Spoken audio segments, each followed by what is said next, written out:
Mount Washington Tavern. Hi everybody, I'm Leif Ellsmo along with Bill Barroza. We're set to bring you this great action from what has proven to be one of the biggest tournaments in the world for lacrosse players. Leif, it's unbelievable. It brings together 300 of the best players all across the country, and we're down to the two best teams, the two best that have played their hearts out, and it's going to be a fantastic final. Well, and that matchup is very interesting. The number 8 seed, the Fellowship of Christian Athletes, had to beat some pretty good teams to get here, including the number 1 seeded Green Turtle team, the defending champions. Well, they did, and they beat Colorado, which was a favorite to make it to the finals as well, in the semifinals in a close game.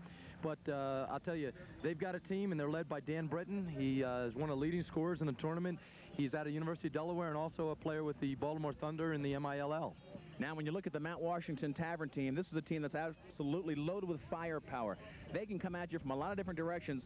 All-Americans in the attack and in the midfield. You don't know where they're going to score from. Yeah, but they do count on one guy, and that's Darren Lowe. He's out of Brown University. He was Player of the Year, first-team All-American. He's thin, he's wiry, but he can shoot the heck out of the ball. One of the best players to ever play the game, no question about that. When you look at matchups, Bill, for this game, and the keys to success for these two teams, you can't ignore the goalies. And what a great story that is. On one side, from your school, Roanoke, Steve Mason, and his idol, Quint Kesenick. Well, it's an interesting story. Steve Mason is the sole reason that the FCA team is here. He has played 2 fantastic games in the quarterfinals and the semifinal game. He has been on fire. He's an All-American 2 times from Roanoke. But on the other hand, Quinn Kesenick, you can't forget about him. 3-time first-team All-American, Johns Hopkins University, first-team All-American, and he has been a past VAIL MVP winner. And he's going to be tough in the goal there. Well, the Fellowship of Christian Athletes will need an almost perfect game to beat this firepower team from the Mount Washington Tavern. We'll be back with the starting lineups in just a moment and that first face-off when we return to Vail, Colorado. The VAIL Lacrosse Shootout is brought to you by MAB Paints and Coatings, by Coors Light, by Allman Sports International, by Perry & Butler Realty, and by the Days Inn in West Vail. Lacrosse is America's fastest growing and most exciting sport. For all your lacrosse needs, it's Allman Sports International. Allman has the best in protective equipment. Custom sticks with exclusive Allman pockets. The latest t-shirts, team jerseys, shorts, jackets, and a full line of officials gear. Allman Sports International has everything you need to play your best and look great doing it. For a free catalog, call 1-800-BESTSTICK. Another painting tip from MAB Paints. A properly prepared room makes your project go faster. Move all furniture to the center of the room and cover with lightweight drop cloths to protect from spattering. Canvas and heavier drop cloths.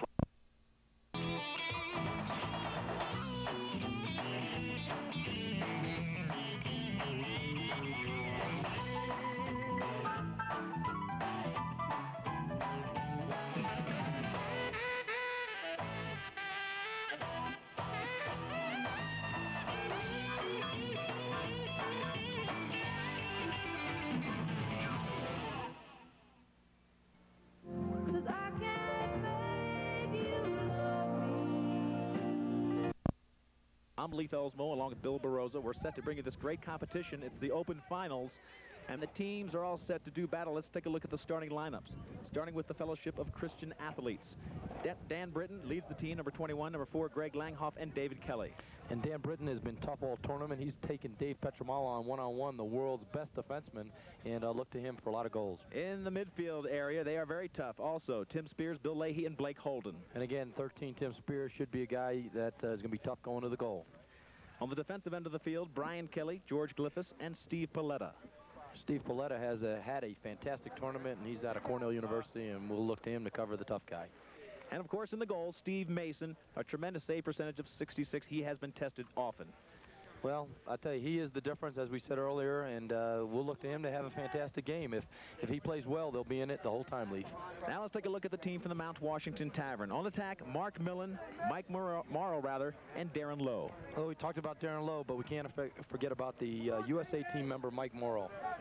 Great team member from Hopkins, and now in midfield, Jeff Jackson, Tom Stanziel, and Brian Kronberger. Oh, Brian Kronberger coming off a 3-goal game in the semifinals. He's got quite a cannon, and we'll look for some goals from him today. And on the defensive end of the field, Kisslinger from Towson State, Alex Martin from the North Carolina team, and David Morrow. Well, an exciting player, Steve Kisslinger. He's got checks that are incredible, and you just they come from anywhere, Leaf. And one of the best to ever play the goalie position, Quint Kesnick from Johns Hopkins. And Quint has had a sensational tournament with 68% save percentage there. And again, he does it all. He'll clear the ball. He plays great, great goaltending position too. We're all set for the starting face-off in quarter number 1. They'll play 12-minute quarters. International rules, and what a great venue for lacrosse. As you can see, the mountain range behind, those are the main slopes for Vail in the ski season. Right behind us is the Gore Range. You'll be getting some great shots of that as well. Well, the entire tournament, the sun has been out, and the players have been having a great time. And this is the climax of a fantastic week of lacrosse for 16 teams from all over the country. And getting all set to start action, Mount Washington will be in blue. The Fellowship of Christian Athletes, white tops, red shorts. Opening face-off. And Mount Washington, Jeff Jackson gets the opening face-off, and right away throws over to Brian Kronberger, playing it on the sideline. Elevation, definitely a factor here. Bill Barroso, you played the Masters division out here. Your team won it, and you can tell us with good experience that this 8,000 plus elevation really affects the athletes. Oh, it certainly does, and particularly because this is the 4th game you've played in 4 days. So, but you do get used to it as the tournament rolls on. So good break for the FCA team because they got possession of that ball. The face-off won by Mount Washington, but they didn't collect it. And now you'll see the FCA really trying to control the tempo. They must do that. This is Brian coming in and looking to get to the attack, which he does. Now they work it around the outside. Of course, Brian Kelly is one of 4 brothers on this team, coached by Frank Kelly Sr. He is number 15 now to the attack, and we'll see if they can get something generated. Big defense on the Mount Washington squad. Kesnick gets tested very early. 1 save for him, and now you see a very fast-tempoed Mount Washington team. They would like to push the tempo, get 4 or 5 quick passes downfield, really test the legs of the FCA team. Well, they would. They've got the depth on the Mount Washington team. The FCA is not as deep at midfield, and if you look at the Mount Washington roster, they've got All-American upon All-American on that team. Now Mount Washington gets their first offensive set. This is Brian Kronberger from Loyola College with the ball. Tremendous shot he has from the outside. Gets a little bit of room, but a check beautifully there. Inside, gets the ball back. This is George Galifias from Virginia trying to get the ball, and a whistle blows. Push call, and the ball will go back to Mount Washington. Early on first quarter action, Mount Washington Tavern in blue, the third seeded team coming into the tournament. And the David and Goliath matchup features the David part, the FCA squad, really looking to have the tournament of their lives, these young kids. Steve Mason picks up the loose ball, good outlet pass, and let's see if they can control the ball in their offensive set. Well, Mount Washington started off slow last couple of games, but they've really turned it on in the late in the first quarter and on into the third quarter. So we'll see what happens here, but again, they start off a little bit slowly. Leahy brings it up, and now he waits for people to change positions as they get their offense. Steve Muir comes from behind. Muir came, I think, from the attack position. This is one of their strongest midfielders from North Carolina. Muir now going one-on-one, gets a little bit of motion and room. Doesn't take the shot. Peels back out. Well, 15 covering him is Holmes Harden out of UNC, and I'll tell you, this kid has had a fantastic tournament. Teddy Bauer told me he wasn't sure what he could do, but he has really performed for him very well. Now one-on-one, which you'll see a lot of from the Fellowship of Christian Athletes. They take a hard shot in close, no goal. Dan Britton, again, that's their guy, and they sort of clear out for him. That's right, and you see Dan Britton here going to the goal one-on-one on the replay, and Quinn Kesnick cutting off the angle, but Dan Britton was not afraid to do that against Dave Petromalo, the Green Turtle, and he's not going to be afraid to do it today. He's got good size, matches up well with most defensemen. This is Garth Apeld, All-American player from Virginia. He has all the tools. Watch him, number 34. Not only the tools, Leaf, but I saw him in the fastest shot contest, and he clocked 100 miles an hour there. We'll have some highlights of the fastest shot contest at halftime. No score so far in the first quarter. Lee Felsmo along with Bill Barroso bringing action from the lacrosse shootout from Vail, Colorado. And now we'll see if they can get that offense going for Mount Washington. Mason tested right there on that shot, but the ball bounces out and high. Joey Gold playing. Joey Gold, who is on the coaching staff, and now because of a player injury is on the field playing. A tremendous player from the University of Maryland, Baltimore County. might say twilight of his career, but great athlete with plenty of good games left in him. He's just getting in more into the business world. This is part of his life. Mark Millen is number 2. The ball goes over his head. George Gliffis, number 7, defending. He'll get possession right there. They blow the ball right back into action. And that's the international rules, Bill. They don't waste much time. No, the ball moves quickly here, and I tell you, Mount Washington's been a little bit tentative with the ball so far, but just give them time, their offense will start clicking. So now this is the FCA squad working the ball back. Look at Garth Apelt wrapping that defense around. That'll cost him. He wrapped it around. His left hand was on the back of the offensive player. It'll be a technical foul. Holding is the call.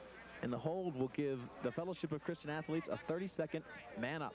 Well, Garth put in a lot of pressure, but you see those holding with the left hand as he wrapped around with his right hand, even though he did get the stick check. Of course, Garth Apelt didn't agree with the call, as you might imagine. This will be the first extra man play for either team. FCA gets the chance to go ahead. No score so far in the first quarter, and about 8 minutes left in quarter number 1. Of course, looking for the advantage out front. Kesnick picks up that shot. Shot by Kelly, Frank Kelly from out front. Now Webster puts it all the way across the field as the Mount Washington team clears the ball. Well, you see how tough Mount Washington is with Quinn Kesnich in the goal, and they've played fantastic man-down defense the entire tournament. Oh, they're going to have to take a better shot than that to score. This is Timmy Welsh, also an alumni of North Carolina, bringing the ball down, gets it back behind all these players, most every one of them, All-American stature in college. Even up as they bring the ball down to their offensive part of the field. So that penalty is over. Millen again comes in, dives in front of Mason, and the defense really got in his way, did a great job. That was Paletta who came in there, made contact at the last moment, saving Mason the one-on-one. When you look at the star-studded roster of the Mount Washington Tavern, Mark Millen was first-team All-American, University of Massachusetts. So their attack is all first-team All-Americans right there for the Tavern. Now they'll drop back international rules. There's no pressure to clear the ball, and most of the rides we've seen here, Bill, have been sort of the drop-back variety, where the attackman will come back toward the midfield line, let the defense come this far, and now they'll make them really pressure. Gliffis looks for help, gets it over to the far side to the midfielder, and that'll force the midfield defense to drop back in low. This is Jeff Smith, the C midfield unit for the FCA. Looking for room. Steve Muir, number 27, now gets the ball back, and this is Britton, the number 1 guy on offense, looking for help. They double-teamed him wide open on the far side. His attack mate working in, trying to get a shot. Tough defense pushing at it. Kesnick tested again. That was Langhoff backing in, trying to get the shot. Kesnick makes the save. Now he has the ball in the far corner. Quint Kesnick over to Kissinger. From Towson State, they were in the national finals 2 years ago. Joey Gold, the veteran, look at the wheels. He's always been known for tremendous speed, and he showed it right there. What's surprising me is this midfield's been out there a while for the Tavern, but they are making a line change now. You get tired if you're out there more than a couple of minutes. Steve Mason gets the ball, trying to push the tempo up to his players, and here we go. This is Brian Kelly, number 15. The Kelly brothers really showing a lot of leadership on the FCA team. He did all the hard work, and luckily they maintained possession because the throw wasn't very accurate. Now the far side of the field, let's see, we'll have a whistle. Offsides is the call. The FCA squad had 3 players from the defensive end. One of them went across midfield, and that's an offsides violation. Well, here's a player of the year from the University of North Carolina, 29. And he has had a great tournament so far. He not only faces off, but scores some goals. And we'll look for some goals tonight from Jim Busick. This action is later on in the first quarter. No score so far. Both teams a little bit tentative in the championship under the beautiful aura of the VAIL Mountains. Shot there against Mason goes wide. That was Ryan Wade. We'll take a short break. First quarter action, no score. 5 minutes in the background. What a venue for lacrosse or any other athletic activity. The Fellowship of Christian Athletes playing Mount Washington Tavern. And what a tournament it's been for the guys in white and red.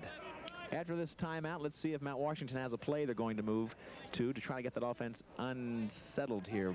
Ryan Wade out there, Bill Barroza, a lot of firepower. He's one of them from North Carolina. This guy's got a tremendous hard shot from outside. He does, but the thing that's so far been impressive on both sides is the goaltending, Mason and Kessenich, as we talked about early, and the defense has been fantastic. Dan Donnelly gets the ball behind. This is the North Carolina midfield of Dan Donnelly, Busick, along with Ryan Wade. So that should really do well for this midfield, the fact that they know each other well. Missing the ball behind the line, gives it back to Steve Mason and the team of the Fellowship of Christian Athletes. He gets up to his defense, looking for the clear. They bring it up into the offensive end of the field. Controlling the ball like they want to do. That's Mike O'Keefe. He gets it off to his teammate, David Comfort from Lafayette. Coming on behind him is John Kelly. That's that midfield, the B midfield for FCA. They're taking their time against Busick. Now this midfield for the Mount Washington Tavern has been out there for a while, maybe a little tired, as they work the ball around. John Kelly now starts out. They clear out for him a little bit. It looks like it'll be a John Kelly isolation against Dan Donnelly, the short stick midfielder. Gives it up right away. Langhoff gives it back to the big guy, Britton. Britton takes a shot, went wide, and then a save by Quentin Kessenich. Kisslinger gets it, looks for help, and misses it there. A chance for Kelly to pick it up with nobody in the goal, but it goes behind him. And now clearing the ball will be N.V. Whitlow. He's had a great tournament, too. I'd say Jim Busick has the ball, and as you said, Leaf, they've been out there a while. I don't know if Coach Mollett's going to pull them out, but they are a strong midfield line, so it looks like he's going to leave them in and go for the offensive firepower now. Good shot against Mason. He takes it right in the face mask, saves that one, and the ball goes back to his teammates. The offense now pushing it upfield. Comfort gets it, number 19, taking himself over the head check. Donnelly wrote 2 wrap checks, can't get the ball in his possession, but he gets it out of Comfort's stick. Now on the far side, a wide open man. Comfort can't get it through because Kessenich makes the big interference. Good job by the team in blue to hold off that offensive push. We'll be back in just a moment to the first quarter action. Before STX, lacrosse historically looked like this. Because of STX, lacrosse now looks like this.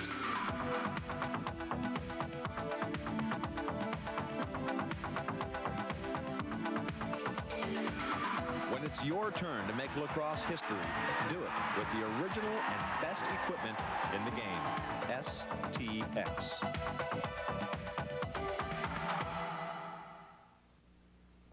No one understood what he felt for Mary until the... And we're here for the VAIL Lacrosse Shootout. Leif Elsmo and Bill Barroza, the Fellowship of Christian Athletes in white and red, the Giant Killers. This team ranked seeded number 8 coming in, and they beat the returning champions, the Green Turtle squad, that was loaded with world team players. They're a solid squad, this FCA team, but they are really, I think, the definition of a team, Bill Barroza. They really believe in the team concept. They do, and they've been playing every game has been basically an overtime game. I mean, it's a 1-2 goal game, and they've not blown anybody out, but they play together.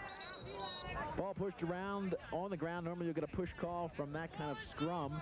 Loose ball push is the call. It'll stay with the FCA squad. Just 2 minutes to go in quarter number 1, and no score yet, which is exactly the way the FCA would want it to go. They want this thing low scoring, and they want the tempo low, and I'm sure Coach Rich Mollett for the Mount Washington Tavern is very concerned about that tempo. He wants it up tempo. He wants to use his full roster. He wants to run and gun, use 4 or 5 passes down the field and get a good shot. Well, they've been slowing the ball down, and again, as you said, Leif, you're right. It's not in Mount Washington's favor to have a slowed down game because they'll have fresh players by the end of the game on the FCA team. This is the midfield of Spears, Leahy, and Holden for FCA. Britton behind the goal, getting wrapped up by Kisslinger, and Kessenich reads the defense, comes out, and gets possession. Well, I talked about it earlier about Kisslinger's ability to check, and that was another beautiful check that created this fast break for the Tavern. Tavern now trying to get the offense going. Really, they haven't had much of a spark down here. They're not running very hard. Don't forget, this is 4 straight days of lacrosse, so these guys are a little bit tired. Their legs get weary. You don't normally play 4 games in a row. Hard shot. Mason just picks it out of the air. The outlet pass to Brian Kelly. Nobody out running with him, maybe because of those tired legs. Kronberger trying to dislodge that ball from Kelly. Two great players there, one from Loyola, Kronberger, and Brian Kelly from North Carolina. A beautiful behind-the-back pass from Kelly over to Dan Britton. And he did with that long stick, Bill Barroza. They've tremendous talent of these defensemen in 1992 with the long defensive sticks. They really handle the ball like attackmen. And as we said, I mean, the players coming to this tournament are better and better every year. Here's Langhoff. There's a team here from England. We'll get a chance to see them later on in the show. They came from England with pretty much the world team squad that they'll try to get the world title in '94. There's a shot, finally a goal, and FCA takes the first lead. Would you believe it? That is David Kelly, number 25. And he just took advantage of an open spot, no defense playing him. Watching the replay, and again, the defenseman didn't get to him. A nice bounce shot and beat Quint Kessenich on his offside. But again, Quint doesn't normally let those in, but we'll see on the replay where he's shooting from and see how much angle he did have.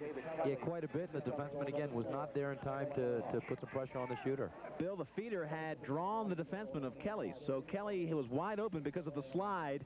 He gets the ball right away, turns in, and takes the shot before another defenseman comes to him. You see the score, 1-0, with just 30 seconds left in quarter number 1. It's been indicative of the way the FCA team has played all tournament. Low-scoring games, but at the same time, Mount Washington better get off an offense soon. Another Kelly brother. That's Frank. Gets the face-off and almost another shot. Britain couldn't get it off. Good job by the defense of Mount Washington. 19 seconds left. Let's see if they get a shot here. First quarter moments closing down. 12 seconds left. Kronberger asked for it, but they don't give it to him. Not enough time. Come in, shoot on Mason. The ball goes wide. That might save them. 6 seconds left. Boy, what a surprise. You know, Bill, this is the first lead, the first time in the whole tournament that the FCA has gotten the first goal. They've always had to come from behind. And that'll be the end of quarter number 1. The FCA out to a very surprising lead, maybe even more surprising the fact that only 1 goal scored with all these fantastic All-American players on the offensive squads. We'll be back with the second quarter action in just a moment.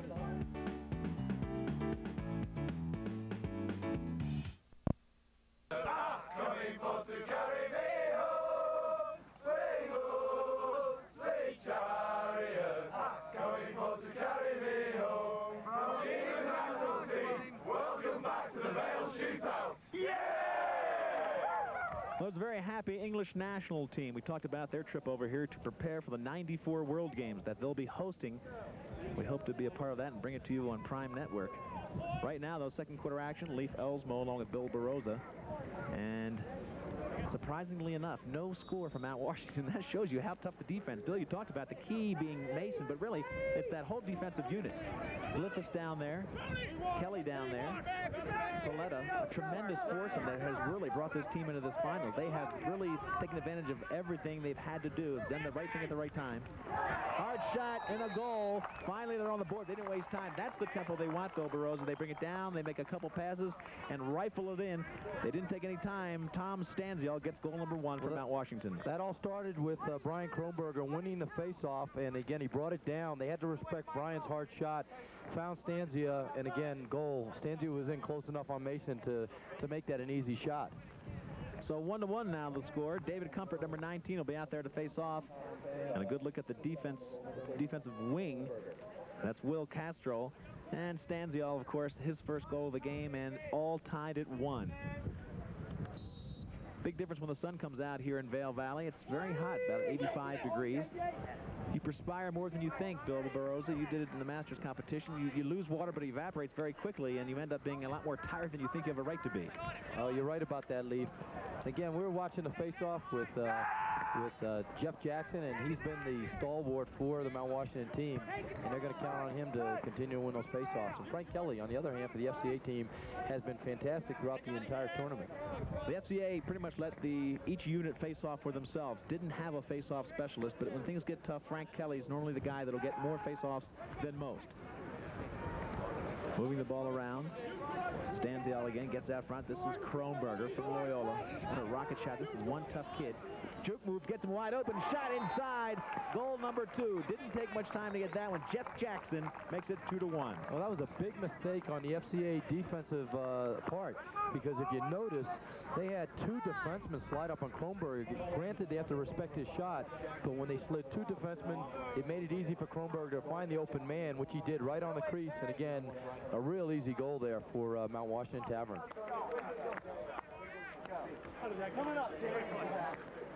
So Kronberger gives them the lead for the first time, and it took them a quarter and 2 minutes almost. A quarter and 2 minutes to get into that lead, and they are heavily favored. Now FCA gets the ball back. Fellowship of Christian Athletes getting their first opening lead of the tournament. They went ahead 1-0 in quarter number 1. The only team to score in this championship game in that first quarter. One impressive thing with the Mount Washington team is they do have a lot of good long sticks, and they'll use them. They're took their time on the offense. That's what they want to do, take a little bit of air out of the ball. Move it out in the wing. Kisslinger playing defense. A lot of great takeaway defensemen on the Mount Washington squad. You'll see him work that perimeter for the FCA squad. Kelly now gets it out front to his midfield mate. This is Leahy, number 17. Leahy going against Garth Apelt from Virginia. Inside, trying to find the crease player. He was trying to find John Kelly. Couldn't quite find him. Now the ball kicked around. Kesnick picks it up. The outlet, and here they go. Watch him try to push it right down the field. You can hear the sidelines yelling, "Let's open it up." They don't want to sit around. Here we go with a fast gallop. Timmy Welsh picks it up, looks inside. Cannot get control. And once again, an opportunity lost for that team. Perry Frazier had the feed, but a little bit low to the crease area. The FCA back with possession. Well, one thing you'll notice about the FCA team, and the guy that's coming off the field now, Tucker Bailey, number 29, he's going to Duke. He just graduated, and he's a high school senior, so he just graduated high school. And they have 2 high school players on the FCA team. Quite impressive considering the high-level talent they're playing against here. FCA now moves the ball around. Steve Muir, he has been a big factor in the playoff against Team Colorado. It was Muir that stepped up to the plate and got 2 big goals for them. Shot from way outside. Kesnick picks it up very easily. Now looks for the outlet. He's got 4 seconds in that crease area to outlet the ball. And they're off to the gallop. This is David Morrow from the world champion, I say world champion, the NCAA Division I champion Princeton team. Morrow had a sensational year playing defense for the Princeton Tigers. He did a great job so far in this tournament, and he's covered a lot of the best players on each of the teams getting the Tavern to the championship. And David's got some wheels and a great stick.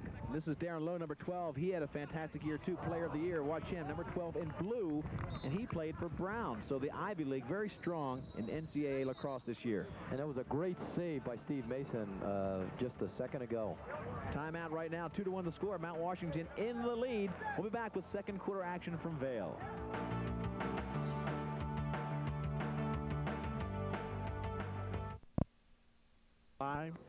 And this is the crowd that has gathered to watch this final. 3,000 plus, I can tell you that. Tremendous weather and great lacrosse action. These 2 teams have fought themselves through the 16-team field. Fellowship of Christian Athletes in the white and red. That's Frank Kelly out there facing off. The Mount Washington Tavern, Jim Busick facing off, picks it up now. They've got the 4-1 lead. Finds Morrow. Morrow back to Wade. Wade, hard shot just wide of the 6-by-6 goal. Well, they are really getting on the racehorse action, aren't they? Yeah, they're turning up the heat right now, and then the couple goals they just got increased their confidence. And again, these guys are going to continue to go to the goal.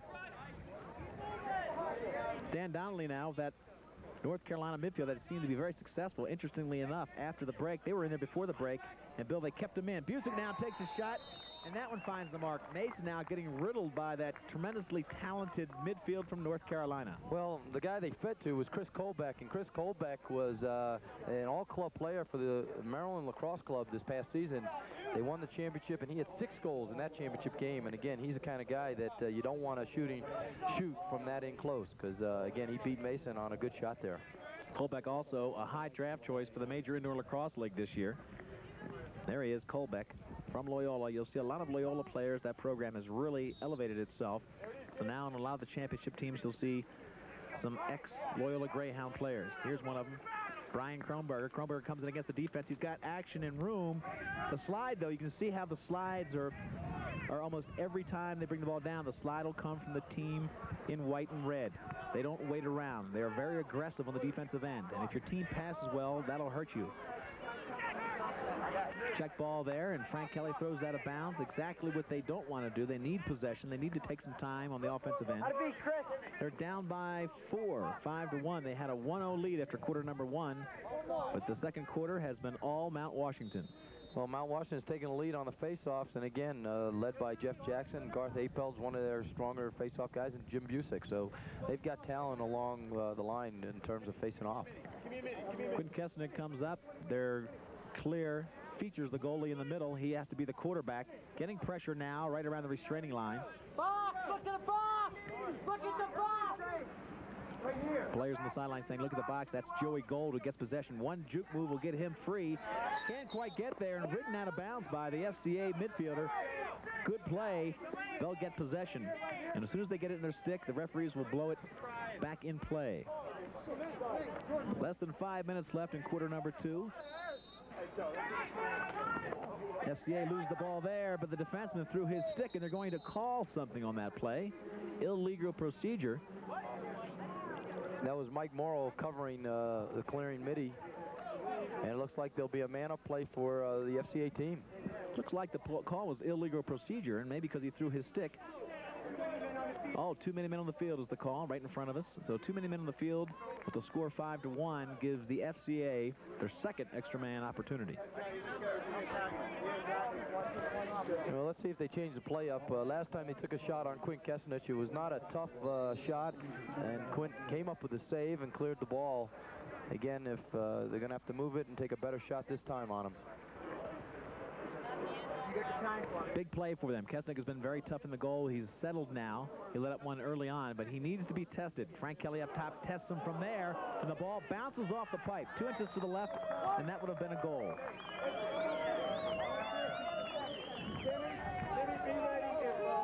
Ball inbounded now on the power play by Timmy Spears. Well, you see this replay again, and you see Quint got over there and made the save with his stick. It was a great save by Quinn Kesnich. Penalty now is released. They'll get one more shot, and that's a goal. Timmy Spears from up top on the power play, just as the man was coming in to make it all even, gives the FCA their second goal of the game. Now they're down by 3. Well, at the top of the show, we talked about one of the toughest guys on the FCA team to cover was Tim Spears out of Towson State University. And again, on the man up, they had a couple seconds left on the man up play, and he took just a nice bounce shot. It might have been a little bit of a screen for Quint. And again, he puts it on the, it was Quint's stick side, but great shot just on the inside pipe. Bill, you've played on this field this week, and what are those crease areas like? They look to be very hard, compact dirt. Well, you know, it's funny, when we played in the Masters tournament, it rained all the time, so the ball didn't bounce. But now that the ground is hard and it's been dry out here, it really makes it tough because that ball can bounce high on you. The Masters tournament, one of the many activities going on this week. This is a lot of lacrosse action. This is the open division. You have a Masters division and a women's division. Terry Brady will be with us later on the show at halftime to take us into the Masters division and show us how that activity went earlier this week. Now Mount Washington has the ball. 5-2, they lead. They reeled off 5 unanswered goals to get the 4-goal lead before the FCA got their second goal of the game. 3:40 left in the first half. Morrow from Hopkins, tremendous control player out to Joey Gold, and he gives it over to Garth Apelt. A lot of speed on this midfield. Now watch the stick work of Garth Apelt. If he holds on to it, they're clearing out for him. Got tremendous stick skills. He likes to give it up behind. Glyph is now playing defense. He misses the man. He comes around, shoots wide of Steve Mason in the goal. And right away, Morrow will inbound. Over to Timmy Welsh. But again, 5-2 game, Leaf. We've got about 3 minutes to go in the second quarter. Again, this FCA team is just playing tough defense, and they're in any ball game. I mean, 3, 4, 5 goals, they're going to be in the game. Welsh with a good roll, dodge move, gets it across the crease, and they just missed the goal again. Mason all over the crease area, trying to save that shot. Joey Gold fires over to Morrow. Morrow takes one. Nobody playing defense on the weak side. that is the vulnerable spot for the FCA because they slide so aggressively. The backside is always open. If you make the passes, you're going to get the shot. Well, that was a long, long feed, and again, over to Mike Morrow, and he's one of the best finishers in the game, and he just bounces it by Steve Mason. Again, we can't blame Steve on that, but you look at this long feed by Joey Gold across the goal, and you have to ask, where was the FCA defenseman? It's kind of dangerous against a team like this that has the great stick skills. Mike Morrow, one of the best to ever play the game over at Johns Hopkins, already 2 goals and 1 assist. Well on his way to the all-tournament team, you would imagine. FCA picks it up. They definitely need possession, but he gives it up to Kisslinger. Now the ball batted out and back in their possession. Comfort can't control the ball, and now this is Garth Apelt getting knocked down. Manages to get it up to Welsh. He can't control, and Glyphis mixes the ball. Now that ball's out of bounds. Who's it going to be out on? It stays in bounds in the soft dirt. One difference between today's game and the other ones that the FCA team played, the ball is just not bouncing in their favor. They're not making the crisp passes that they did in the last 2 games, and that's hurting them, and they're not getting the ground balls like they did in the last 2 games. When they get their offensive possessions, they've got to get a good shot. Here's Garth Apelt, looks through the crease for Joey Gold. Gold waves his hand to him. Good feed, he says.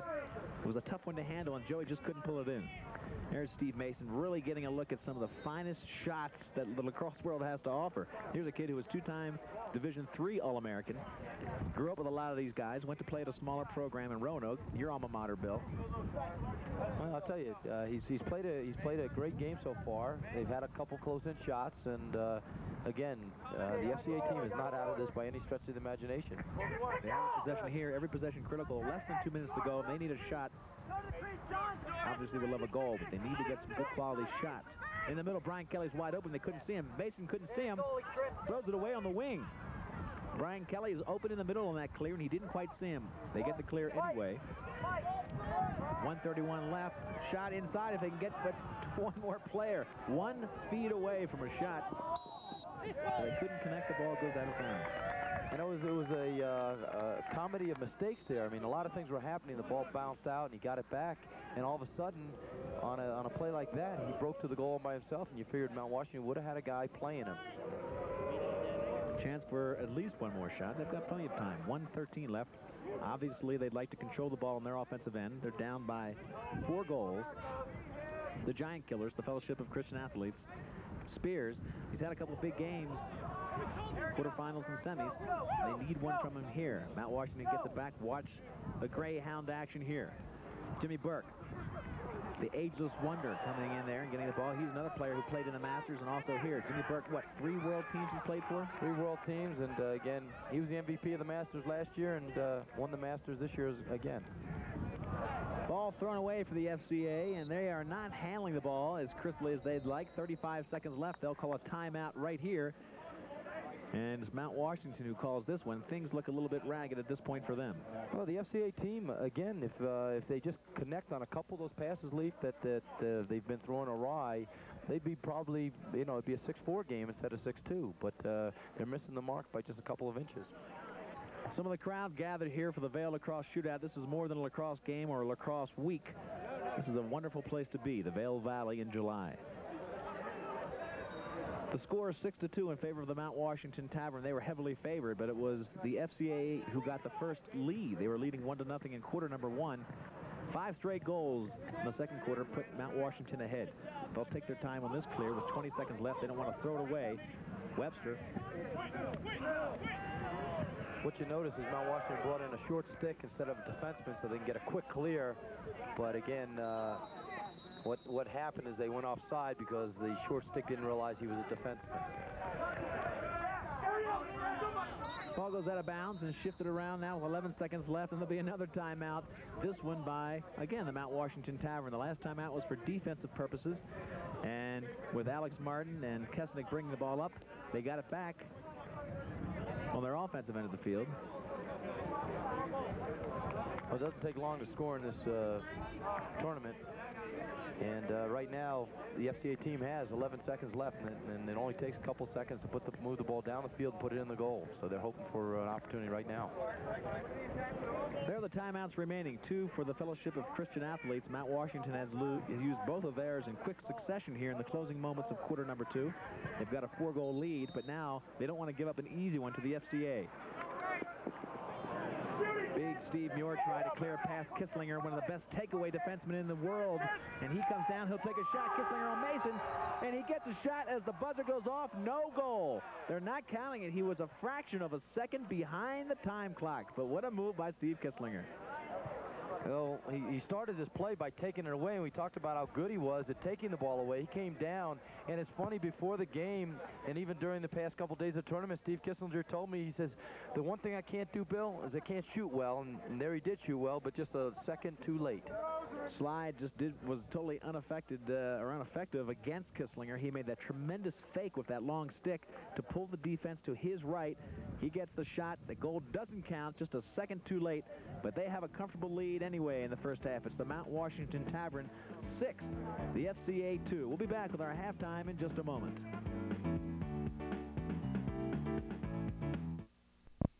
The Mount Washington Tavern heavily favored over the FCA, leading 6-2. You know, the Open Division of Men's Lacrosse is not the only thing that goes on in this 8 days of lacrosse in the Vail Valley for the lacrosse shootout. There's a lot more going on, and Terry Brady is going to bring us a little closer to the Masters Division play and the women's lacrosse. Back in 1692, French missionaries witnessed an Indian game called bagadoué, and unwilling to incorporate the Indian name into their own vocabulary, the French called it lacrosse, because the sticks the Indians used resembled a crooked bishop's stick. Now, 300 years later, the Long Island STX Masters are on a mission of their own to capture the men's Masters title.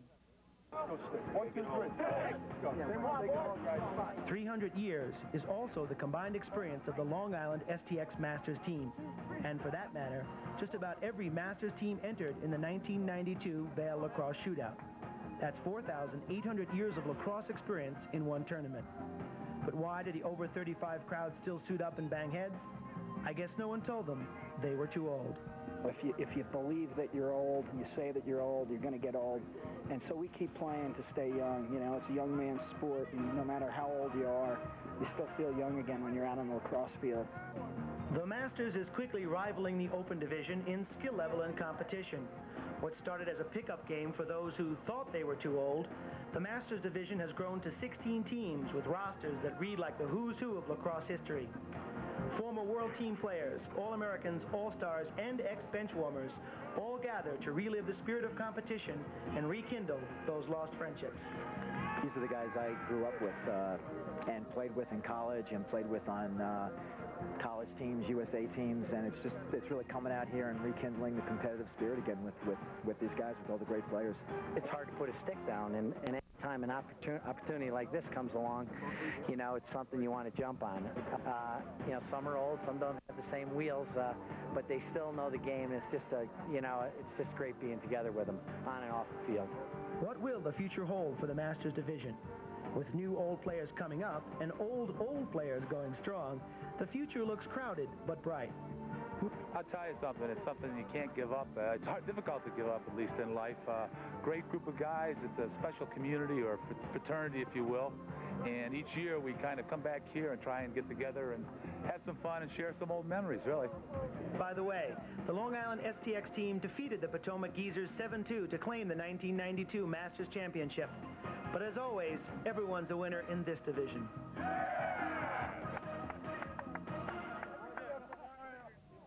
Women's lacrosse is similar to the men's game. They play hard, they play fast, and they play tough. And like the men, they're out to win. But don't confuse the women's games with the men. They are in a league of their own. The objective is the same, but the approach is different. Like men's lacrosse, the bottom line is to score more goals than your opponent. Pass, catch, check, shoot and score. Simple enough, but try no sidelines, no back line, 100 yards between goals, few substitutes, and 12 aside. And what you will see is something very similar to the Indian game of bagadoué. The women's game is still traditional as far as how the Indians first started playing the game in North America, because it is the first Native American sport.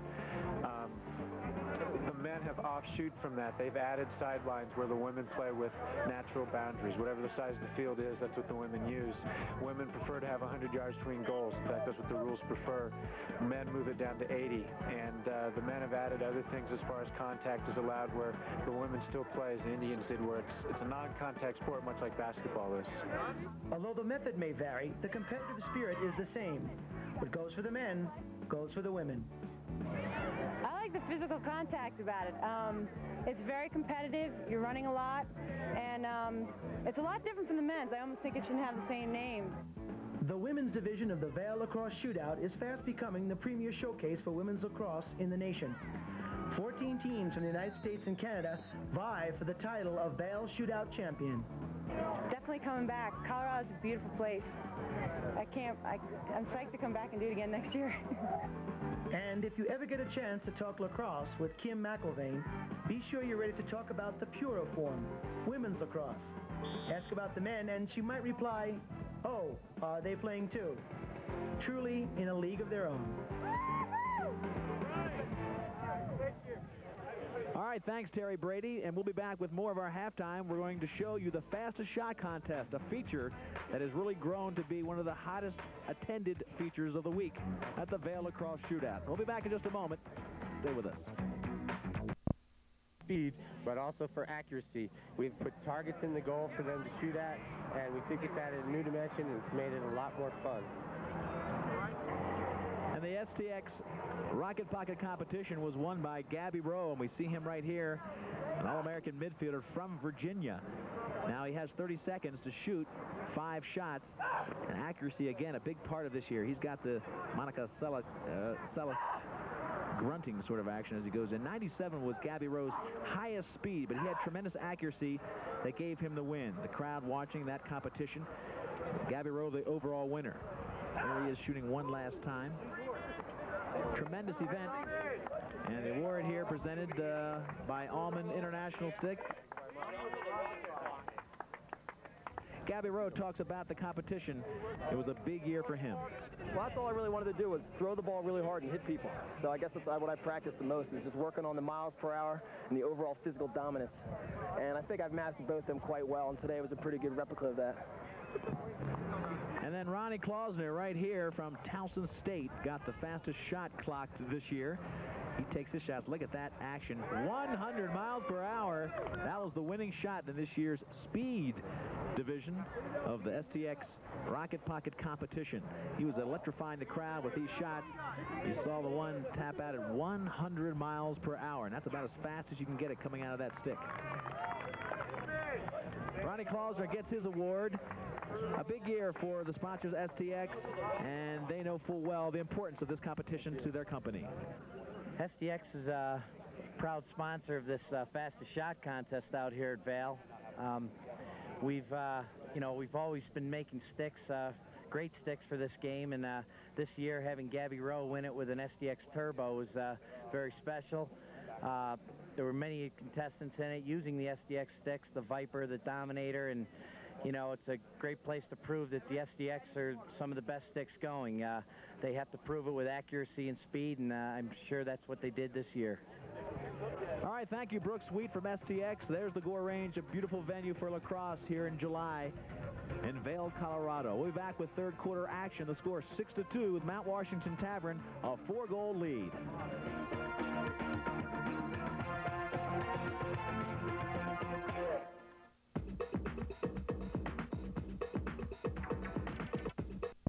Start taking more shots, put them on goal, and that's the difference in the game. Penalties, 1 penalty for the Fellowship of Christian Athletes, 2 penalties for Mount Washington. Little or no factor there, but I think you were right. Those shots on goals really being the big difference in the game. They're getting the better shots in close, really putting a lot of pressure on Steve Mason, the young kid from Roanoke. They're shooting right in front of him, and Bill, when you make 2 or 3 passes and shoot from 5 yards out, it's very tough to stop the ball. You can't take that away from Steve Mason. He's had a great game, but again, on the other end of the field, Quinn Kesnich has played up to his potential, and also what we said at the top of the show. Well, Kesnich, of course, with star billing in the goal for Mount Washington, played on the national championships at Johns Hopkins, and what a stopper he is. That's the guy who puts a little fear into the offenses out here in Vail, Colorado. When you get to this level, this end of the game, the championship game, you've got to have the big stopper in the goal. Both of these teams qualify for that. FCA looking for a little bit of an isolation move. The double team coming out. Somebody will be wide open if he can move the ball. Doesn't quite get rid of it quick enough. Now Kelly has the ball on the wing. He takes an overhand shot that it was an easy save for Kesnick, showing a little bit of his speed. All the way down the field, ragged by Tim Spears. He dumps it back into the other end of the field. Now they've got to maintain onsides. 3 men have to stay to the left of that 50-yard line. Midfield strike. Lacrosse field is about 110 yards long, but there's about 12 yards of playing surface behind the goal, behind the crease area.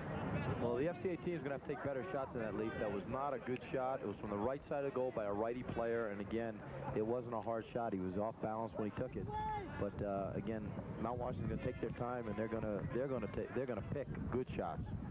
They've got the lead in the ball. This is Jeff Jackson feeding it inside to Morrow, and picked up by Mason. A tough kid from Roanoke looks for the outlet. And now it'll be Bill Leahy, who started the offense before, trying to get through 2 players, and he's rocked. Glyphis picks up the ball. He's being ragged by Jackson. Glyphis gets a little bit of a step on Jackson. He'll take a shot and bounces off. It looked like the save by Kesnick again. That long stick coming in for a shot, Bill. You're a goalie, and you know how tough that is. It's a tough read, isn't it? You got the long pole, and if he puts it up high, I think it's very tough for you to judge how much it's going to bounce. When he dropped that stick and took an underhand shot, that was the mistake he made. He should have come with an overhand shot. It would have made it tough to see. At the same time, he could have dumped that to a crease man who was a better shooter than the defenseman and would have had a better shot or a chance at a goal. Well, so the FCA has not had that many shots, and he didn't want to let that one go by. So for that point, the offense was understood. He wanted to get the good shot on, but dropping the stick, I think, is the key point. A defenseman comes down with that long stick. If he keeps it up, it really puts pressure on the goalie. Joey Gold now picks it up, works it over to Garth Apelt. Garth Apelt works against Timmy Spears. They're taking their time now, moving the ball behind. You can see no rush. Get it in close. Mason with a big save, pushes that one windshield wiper style out of the way. Joey Gold chases it down. Mason with a lot of pressure on him. This is Timmy Welsh out front going against long sticks defender. Welsh wide on his feed tomorrow. It'll go out of bounds. Now the FCA will have a chance to get the ball back in their offensive end. Well, that was a good look by Timmy Welsh to Mike Morrow. He missed his stick by a couple of inches, but the feed was there, and it would have been a good shot on goal. Brian Kelly now with the ball. Tremendous tournament he has had. He makes my all-tournament team. That will be announced after this game. Now we're to his brother. This is Frank Kelly. Steve Muirs now gets the ball behind.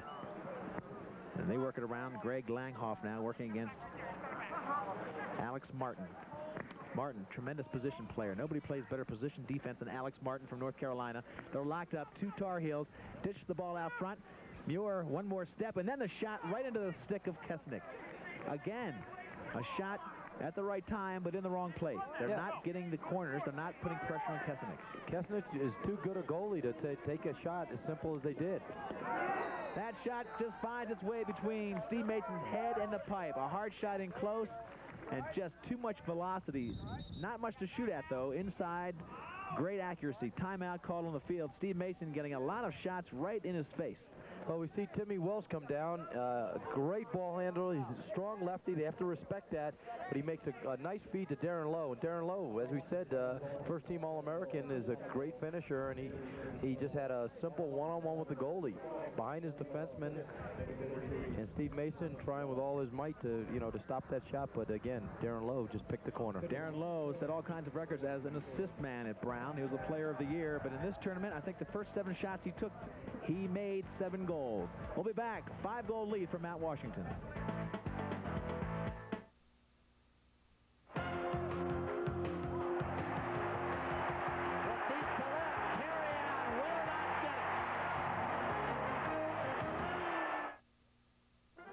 August serves up another month of red-hot summer sports action on MSG Network. The New York Yankees continue into the... Christian athletes fighting uphill as they have all tournament. And they are laid back, this crowd, as they watch the tremendous athletes of lacrosse play here at Vail. 7-2 the score. The FCA had the 1-0 lead, and that was the last lead for them because 5 straight goals in the second quarter really wrested the control of the tempo into the hands of Mount Washington. Now it's time in the third quarter with about 8 minutes left and a 5-goal lead for this team in red and white. If they're going to do the David and Goliath trick, they've got to start making a move soon. Well, that was a good start with Frank Kelly winning that face-off, but now trying to clear the ball, they're not doing a good job. They lost the ball right in front. 2 passes, puts it right in the face of Mason. You can't do that. Darren Lowe again picks it up loose, comes down, hits Morrow, and right in Mason's face for goal number 8. But Frank Kelly won that face-off, tried to get the ball to his defenseman. He did, and they're not playing the team ball they did in the first 2 games. Again, Darren Lowe picks it up. As you said, he's an assist leader, feeds it to the crease, and again, it's a one-on-one with the goalie. You can't blame Mason for it. He puts it right in the corner. Beautiful shot. Off-stick side for Marl. Score now 8-2. 6-goal lead. FCA again with the face-off. This time they push it into their offensive zone. This is a guy that I think they need to hear from, Steve Muirs. Tremendous semifinal game. This is against Ryan Wade, the defender in blue, short stick defender. This is a good matchup, I think, Bill, for him to go to the goal. Well, Ryan's just a sophomore going his junior year at North Carolina, and I've been impressed with not only his offense, but his defense as well. 3 players, Bill. Mount Washington is just surrounding the ball with, as you said, Lee, everybody on the team. Nobody is... Ball loose, though. They pick it up. Good heads-up play by the FCA players. The Fellowship of Christian Athletes. They had a couple good shots. You could see Mount Washington double-teamed. Then they triple-teamed the ball. Ball was loose. They finally get the goal by Britton. Well, I was talking about how aggressive they were, and then we see how they're double, triple-teaming the ball. Again, it helped them in some cases. On the other hand, it hurt them. And in this case, Dan Britton picks up that ball by himself. And, again, Quinn Kesnich didn't have much of a chance on that shot. So Britton becomes a factor here in the third quarter. Good heads-up move. He gives a little pat on the head to Kisslinger. 8-3 now. Back to within 5. They needed that one very badly. They really hadn't tested Kesnick at all. They got the loose ball and finally put one on the dirt, bounced one up there, and made it tough for Kesnick to make the save. And they've controlled the face-offs pretty well. Well, as you said, the guy that's taken all the face-offs, the last 3 for the FCA team, is Frank Kelly. And Frank is all-club player with the Maryland Lacrosse Club, and he was with the Baltimore Thunder for a year or 2. Again, a great face-off man. And they'll count on him when the going gets tough here. They've done it all throughout the tournament. They're not very deep, this FCA team, but boy, they are talented. They went into double overtime in the quarterfinals against the defending champions to win that game. They won a semifinal against Team Colorado. And now they are facing maybe the most talent-laden team, the Mount Washington Tavern. Well, I tell you, this kid Darren Lowe, not only does he feed the ball, shoot the ball well, but he's a great rider, and he's the guy that should get credit for that goal by 14. Perry Frazier from UNC, formerly of Virginia. So Perry Frazier gets another goal, a very quick goal. Number 9, that'll put him up by 6. And with a timeout here, the FCA will try to collect themselves because the Mount Washington Tavern was really opening up the Jets on a very fast and powerful offense.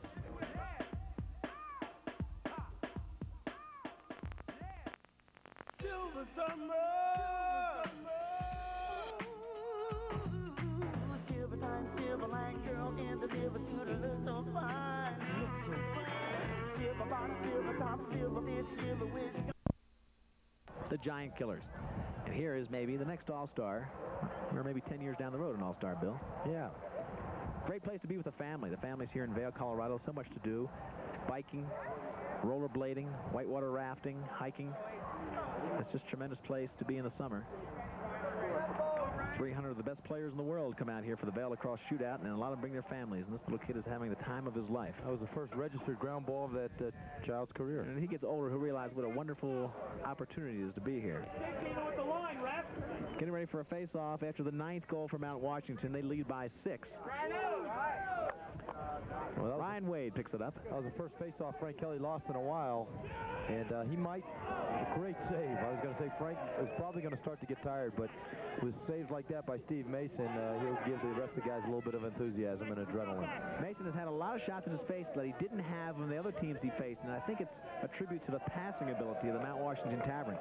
With the fast sliding defense of the FCA, Mount Washington has the ability to make the 3 or 4 passes and get behind that slide. Mason made that big save, though, and now the ball on the attack for the FCA, the Fellowship of Christian Athletes, over to Dan Britton. He's their big gun. And you're moving around the offense. looking for something to set itself up. Bill Leahy gives it back to Britton. This is Kisslinger playing, and what a great takeaway player, and Kisslinger knocks it out of his stick so easily he makes it look. Ball pushed around. Normally you'll get a loose ball push call, and that's what it is. Mike Corrigan on the call, and he'll go back to the Fellowship of Christian Athletes. Those are MV Whitlow is helping up his former teammate Dan Britton off the ground there. Leahy now from Loyola going against Dan Donnelly from North Carolina. Inverts, goes behind. This is a good position against a short stick defender to get something going offensively.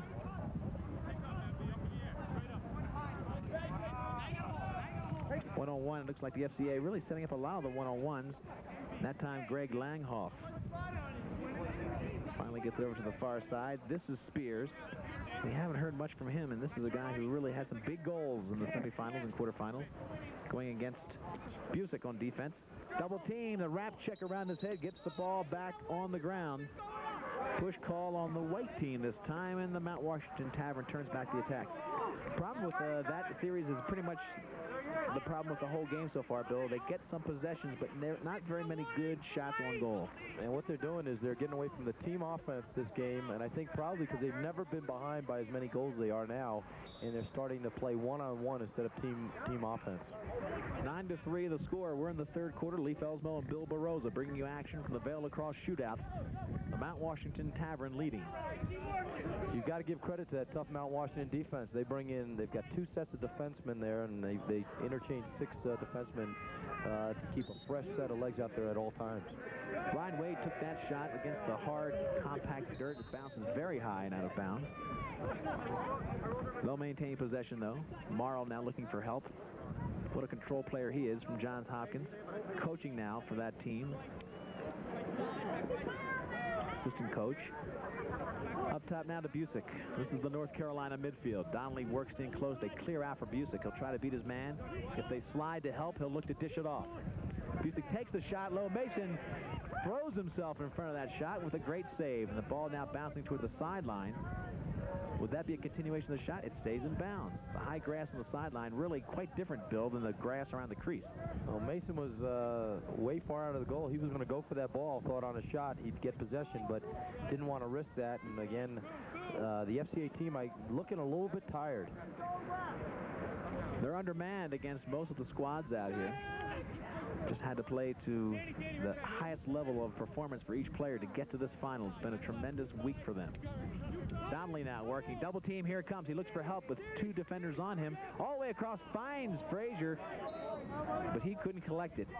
Tough feed to handle. Hits Perry Frazier with a rocket shot, but that's what he was looking for, Bill. The backside, the slide came to him. He had 2 or 3 defenders on him. He knew somebody on the backside was without a defender. The FCA expects to be back in this game, to challenge Mount Washington for the title. They're going to have to start it now, Lee. They need some big shots, some good shots on Quint Kesnick, who is one of the best in the goal. He's wearing the blue. Fellowship of Christian Athletes now clearing the ball. Steve Valletta looking for help, finally gets help. And Steve Muir drops the ball down, picked up by his teammate, David Kelly, and David Kelly now looks for help. On the far side is Frank Kelly, if they can see him, all the way across the field. They pull it in. Muir now working one-on-one. Britton. Back to Frank Kelly. Frank Kelly wants the ball. They're going to set up a little bit of a play here. He'll start it off. Look for help if he needs it. Trying to draw the attention of the defense. He gets the attention there, but then can't get the feed. Kelly got the attention he wanted. He got the slide, but couldn't hit an open man.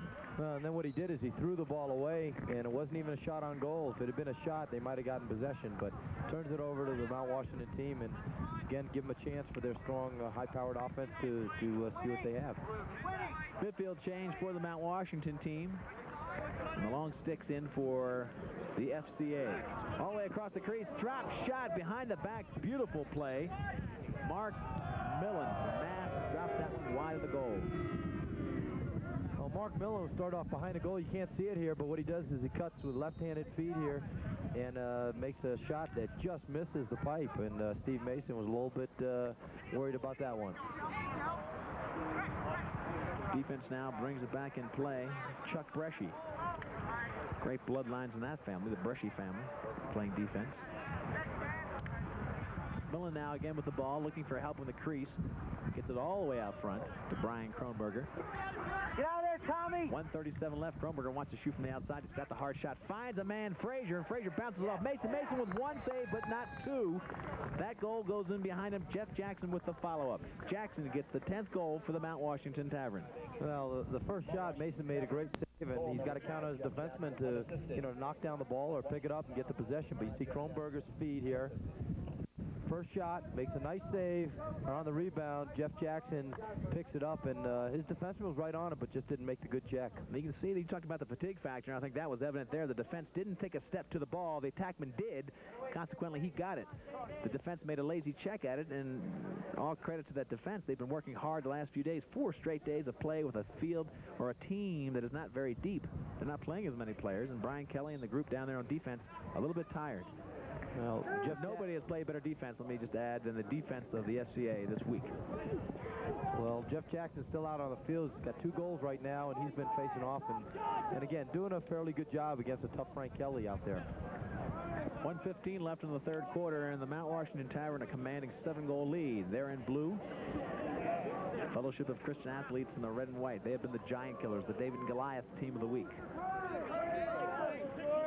They had a pretty good first quarter, leading 1-0. They kept the cap on the lid of the offense for Mount Washington. Here's Kronberger, hard left-handed shot against the tough dirt. Every time we see a guy take a hard overhand bounce shot, Bill, it normally clears the 6 feet. And there's Steve Mason getting a tough workout today. 2-time All-American from Roanoke College down in Virginia. And again, he was the reason they won the last 2 games. But he can't do it all himself today.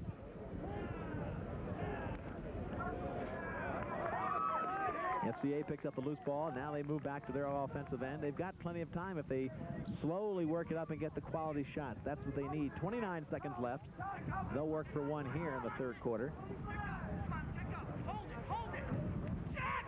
Try to feed the crease. Goes right through. Back. Ball bounces out of bounds. It'll go over to the Mount Washington team.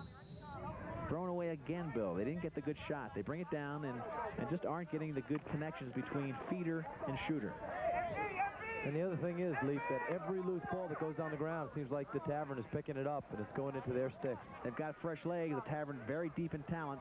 FCA a little bit undermanned. We've talked about that before. The sound of the horn signifies the end of the third quarter.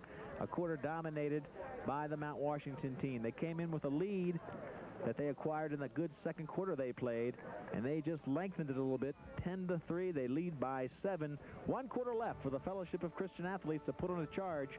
There's your score. We'll be back to Vail, Colorado in just a moment. Vail, tremendous level of play for lacrosse players. A good crowd here, I would say 3,000 plus, with the Gore Range in the background. Not a prettier venue for lacrosse, and this is a very high level of competition, as I have mentioned. A lot of world team players. The 2 teams that have made it this far, the team in blue, you've watched the Mount Washington Tavern get this 10-3 lead against the Fellowship of Christian Athletes, and now we have a penalty, Bill. But Mount Washington has been playing every game like a team, passing the ball. Their attack has dominated, and again, they're doing it again today. Slash call against Mount Washington, so the FCA will have an extra man, but here are the stats for quarter number 3. Well, Mount Washington, again, is taking the lead on shots on goal, and again, they haven't had to count on Quinn Kessenich to come up with a lot of saves because their defense is doing so well, and the FCA, you can see there, the FCA with ground balls, 13-7, almost twice as many ground balls, but we've noticed them throwing the ball away, so they get the possession, but they don't keep it. Now they have an extra man play. Frank Kelly from out front rifles one past the 6x6. Kessenich gets his man down unit set in tight. Another shot goes wide. Timmy Welsh in the box. The penalty was on him, number 33. Another hard shot. This one finds the net. Finally they get one, and that one from the outside, number 27, Steve Muir from North Carolina. Big, strong midfielder, and they've missed his offense. Finally, he connects. Well, what surprises me, Leaf, is that was a far outside shot for Quinn Kessenich, but what happened was Quinn is not a tall goalie, and that was a high bounce shot, just went up over his shoulder into the corner. A lot of those high bounce shots have been just clearing the 6 feet. This one somehow stayed in. Maybe it hit a little pebble, but it stayed in, cleared his shoulder and underneath the pipe. Goal number 4. Well, a 6-goal lead is not impossible to, to come back on that. But again, if Mount Washington wins the faceoffs like they do here, and they have control of the ball, it's going to be tough for the FCA team. And now the defense brings the ball up for Mount Washington. Garth Apel looks for help, tries to feed it in there, thread the needle, can't quite get it in. George Glyphis, one of the best to play this position, played for the University of Virginia, brings it down. Look at the speed on Glyphis. He'll try to get a shot. Virginia, a great history on that team of Virginia of defensemen that have the ability that Glyphis has. All the way down to Leahy, tries to get past the defense, can't do it, and Garth Apel will get called for a hold with a loose ball. So possession will go back to the FCA team. That was a good call by the official, and again, it was almost a penalty. If the FCA player had not dropped the ball, it would have been a flag, and they would have had an opportunity for another man-up play. Leahy from Loyola going one-on-one now from behind. They're inverting to give him the chance to go against Garth Apel. Garth likes that wrap check for defense. Watch him wrap it around. There he goes, behind the back. Leahy looking for help. Apel playing good position. Garth Apel with the one-hand check finally dislodges the ball. Tremendous defense. They're letting him play off to the wing. Kisslinger looks all the way across the field for help. Ragged by 2 players on the FCA. Quick move up front. And that's Kesnick, who came way out of the goal to help out his defenseman. Good heads-up move. He helped start that fast break up the field. And again, he's probably as fast as most of his defensemen on the team, so nothing wrong with that. He has a comfort level with the quality of the stick work that his defensemen have, that they're not going to lose the ball. Now Jim Busick, that North Carolina midfield, they'll balance up. Timmy Welsh comes off the field. Dan Donnelly comes on outside of your camera range there. Ball behind now to Millen. They're taking their time. Yeah, the Manny Moe and Jack line for UNC fellas.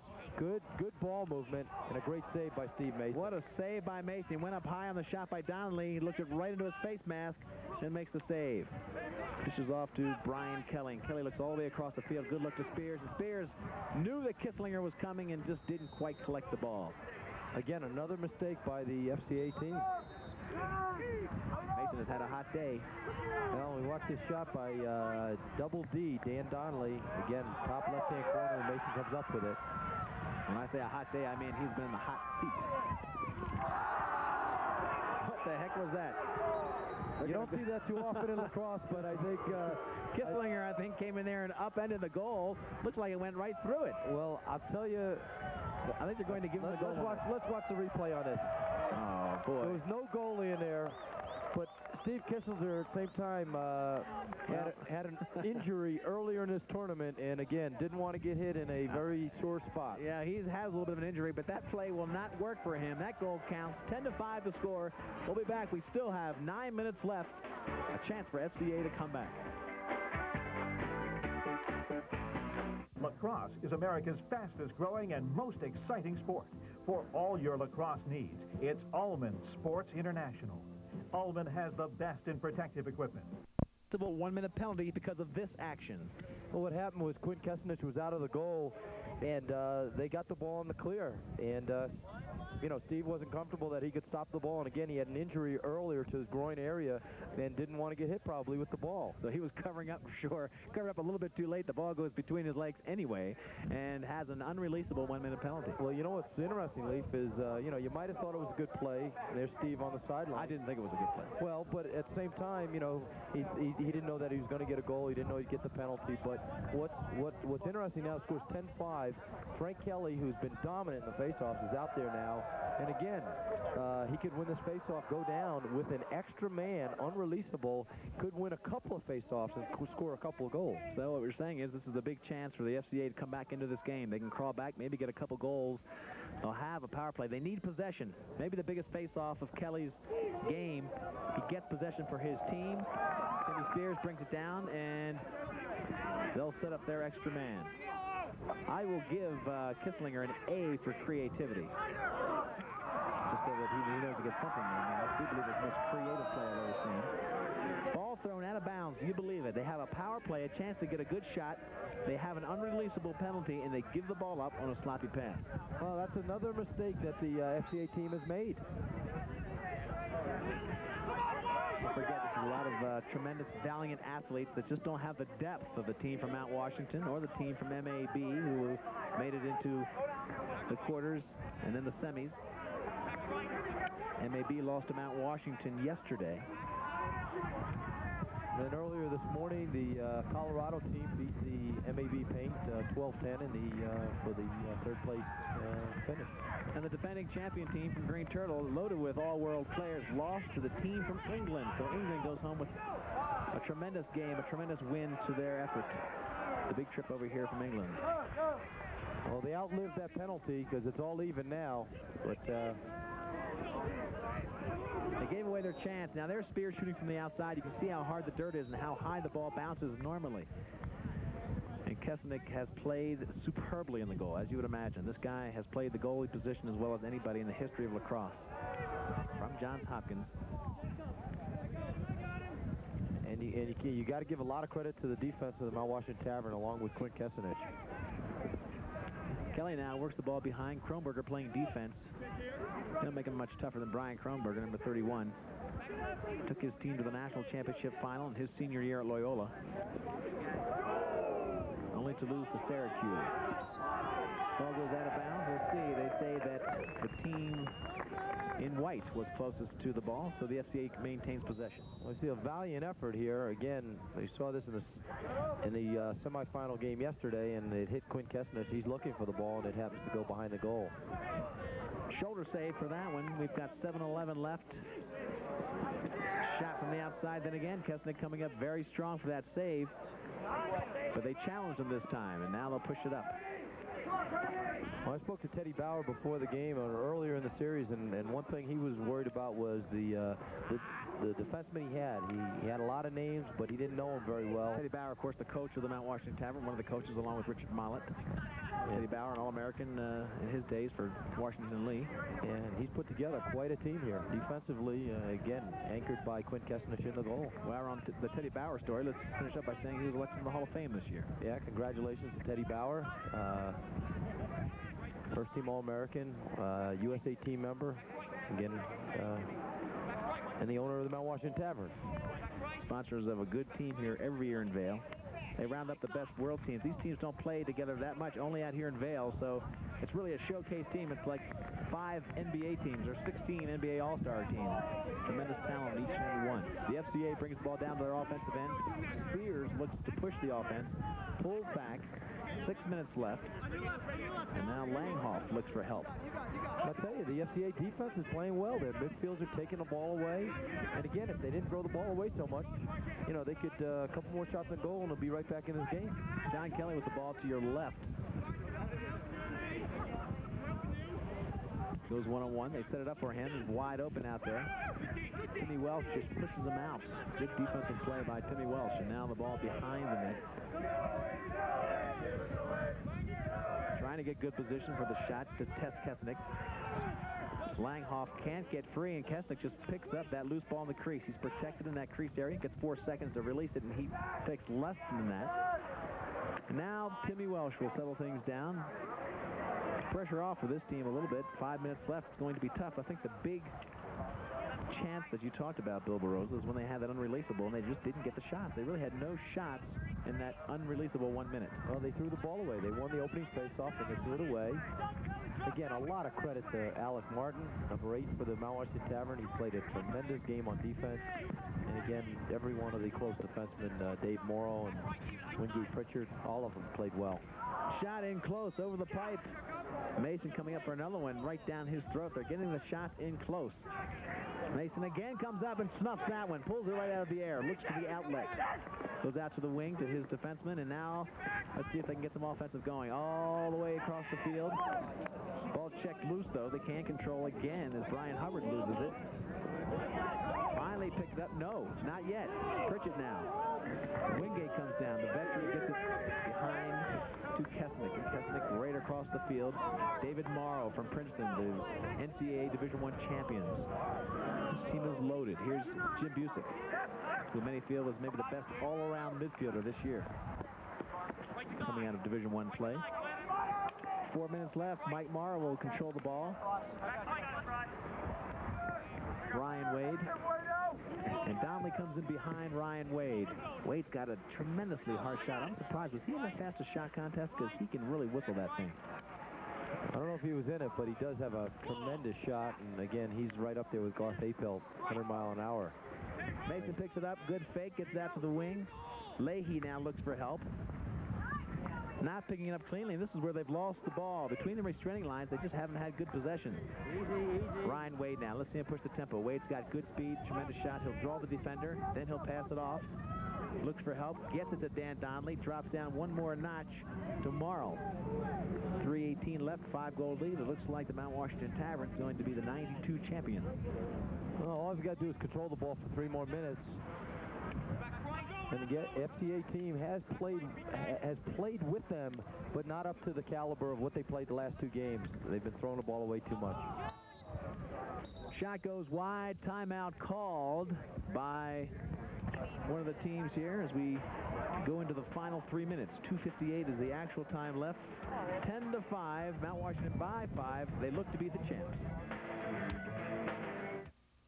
One strike to side to A throw all week long to get to this final. They just didn't have enough depth to go against the Mount Washington Tavern.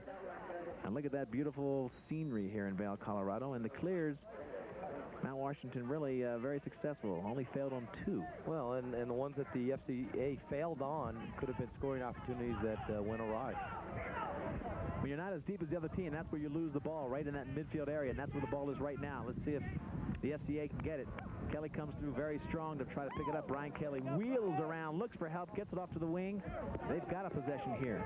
They've got to hurry up. 2:30 left. What got him that ball was Steve Mason was out of the goal. They were pressing the ball all over the field and did a good job. And here we're going in one-on-one on a new goalie. Steve Cavalvin is in the goal, number 4, out of Maryland, and they put pressure on him right away. Kelly comes in, pushes it right down the throat, and David Kelly gets goal number 6 for the FCA. Well, David Kelly just goes one-on-one against Chuck Bresci there and forces his way. Again, 2 USC players, Bresci on the 86 NCAA championship team.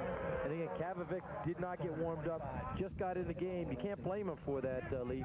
But at the same time, you know, Quinn Kestenich might have been ready for that shot. And again, scores 10-6, so don't count the FCA out. They barely have enough time to literally get it done. And now whether they do or not is another story. David Kelly, there are his numbers on the day. 3 goals. 4 goals down, and here's the big face-off. Frank Kelly gets it, putting pressure again on the defense. And here comes Cavalvin. He can't save it, and Kelly makes the big goal. Could this be another comeback for the team from the Fellowship of Christian Athletes? They're only down by 2. Down by 3, 10-7 is the score. And I'm looking on the sideline at Rich Mall and Teddy Bauer, and they're looking a little bit worried, confident but worried. Again, Frank Kelly, I told you, he's the guy that wins the faceoffs, comes down. It looked like it hit off something. It hit off a defenseman's pole. Wingate Pritchard got his stick on it and took it out of the way of Cavalvin. Watch Pritchard gets his stick on it. Wingate right there to your left. And again, it went in the top left-hand corner off of a defenseman's stick. So you see an entire change of defense. He's got Rich Mollett put his starting defense back in for the last 2:15 of this game. Credit the Fellowship of Christian Athletes, just not giving up. You hear it said so many times in sports, but they are putting pressure on here. And now Mount Washington with the big face-off. Possession here critical. The FCA is going to have to pressure. Brian Kronberger now has to see 2 men from the FCA come out to pressure the ball. They're saying go to the goal from the sideline. The FCA is going to have to pressure them. Under 2 minutes left in the game. They're down by 3. What you're going to see is when the ball goes behind the goal, that's when Steve Mason comes out. So the smart play is for Mount Washington to keep the ball in front of the goal. Don't take it behind. When they do, that's when Mason comes out and they have the extra defensive player. Sideline for the FCA saying shut off your player. Tough to do. Now the ball is right in the middle, a chance to shoot, and they are just maintaining possession. Try to get it in close, no shot. Possession's more critical than the shot with 1:30 left and time counting down. Brian Kelly trying to get to his man desperately. Here's a chance. Ball goes past the midfield stripe, picked up again by David Kelly. He's ragged by David Morrow. And now we're going to have a push call. No, timeout call by FCA. Very, very smart. As soon as David Kelly had possession, He called a timeout from the bench. The team did, the coach did, and now they will have possession. Quint Kesting now from the sideline watching what's happening. He had a superb game to put his team in great position to win. 2 straight goals for the FCA, and now they're within 3. The beautiful Vail Valley, the Gore Range in the background, looks like a postcard. Beautiful views right, left, and behind. Hard to get a bad one here in Vail. Lee Fells Mill, Bill Barroza, the closing moments of this game. The Mount Washington Tavern in blue, a lead by 3. The FCA mounting a furious and last-minute attempt to get a couple goals. They've got possession. They're being ragged all over the field by the Mount Washington Tavern. Less than a minute to go now. They need shots on goal. They take one from outside, but it hits the back of the net. Kavlovic goes back to try to collect it. Nobody's in the goal. Kavlovic gambles and gets possession. This could be it for the FCA. They get possession way up top. We got 45 seconds left, Leaf, and they're going to push this. They're going to push it to the goal. Great defensive pressure there. They had 3 guys to converge on Danny Britton on the crease, and again, the game is just about over. Not enough horses on the FCA squad. Tremendous talent, but not as deep as the Mount Washington team. And they're going to get the championship back into Maryland. They're from the Baltimore area.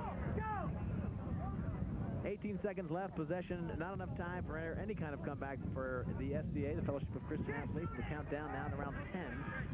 Kisslinger feeds it all the way back to Darren Lowe. Darren Lowe will control the ball. Looking for help. Jeff Jackson asking for it. Lowe says time's running out. I'll hold it, and that'll be it. 10-7. The Mount Washington Tavern winners of the 1992 VAIL Lacrosse Shootout. The Open Division, the talented division. These are world team players, All-Americans from the NCAA Division I. The best in the game have come to VAIL, and this is the final, won by the Mount Washington Tavern. You got to give a lot of credit to the Federation of Christian Athletes. They played their hearts out, and again, they played to the very end of this tournament, and led by great goaltending of Steve Mason. They surprised everybody to get this far, and they're kneeling down in prayer right now. The goals for this team are goals that make you believe in the value systems of this country again. A tremendous bunch of athletes and people down there. They fall short to the Mount Washington Tavern, lose by 3. We'll be back to show you this year's tournament most valuable player and some other awards from Jim Sarn of the VAIL Lacrosse Shootout. Barroza of Long Island STX. And our Bill Barroza, winning the Masters MVP, is down with the MVP of the tournament, Darren Lowe. Bill, congratulations to both of you. Thanks, Leaf. Down here with Darren Lowe. And Darren, you just graduated Brown University, Player of the Year, first-team All-American. How does this tournament compare to what you faced in college? Well, I think the competition out here is better than the NCAA competition. Best players in the world come out here, and for me, I was just happy to get out and be able to play. Was the level of competition what you expected it to be? Yeah, it definitely was. I think this is the highest level I've ever played at.